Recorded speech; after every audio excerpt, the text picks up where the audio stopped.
The spectral light, it pulsed. Not with the frantic energy of a dying star, but with a deliberate, unnerving rhythm. It was the echo of Kalen's will, yet utterly alien. The ancient darkness, sensing this unprecedented anomaly, recoiled. It had met a force it could not comprehend, a void within the void, a negation of its own being. Kalen was gone. Annihilated, perhaps. But from the ashes of that cosmic immolation, something new had bloomed. A singularity of paradox, born from the self-consuming light. It possessed the chilling potential to both create and destroy, a nascent god of contradiction. The universe, once a stage for the clash between order and corruption, now trembled under the shadow of this unknown entity. Its intentions were a terrifying blank slate. Would it bring balance? Or would it unravel reality itself, embracing the very chaos it was born from? The whispers of its power began to permeate existence, a subtle warping of the fabric of all things. Planets shifted in their orbits, stars flickered with an unnatural hue.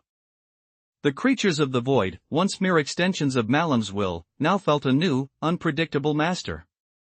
They stirred, their forms twisting in anticipation of what? The paradox bloomed, its tendrils of influence reaching further with each silent pulse. It was a consciousness born of absolute negation, yet it felt curiosity. A spark of something akin to Kalen's former self, twisted and amplified by the void. It perceived the remnants of Malam, still a festering wound upon reality, and a new directive began to form. Not to destroy, not yet. But to understand. To dissect the very nature of corruption, not as an external enemy, but as an inherent possibility within its own paradoxical existence. The ancient darkness watched, a primal fear gripping its formless essence. It had survived the initial shock, but now it sensed a far greater threat than Malam had ever represented. This new entity, this weaver of paradox, was a fundamental challenge to its own ancient dominion. It began to gather its dispersed essence, not to flee, but to prepare for a confrontation it could scarcely imagine. The paradox, meanwhile, turned its nascent gaze towards the last vestiges of Kalen's original homeworld. A faint resonance, a ghost of what was lost. It felt a pull, a nascent desire to rebuild? Or perhaps, to dissect the ruins, to understand the grief that had forged the original weaver. The first subtle ripple of its power touched the shattered fragments of Kalen's world, and a single, impossible flower began to bloom from the desolation.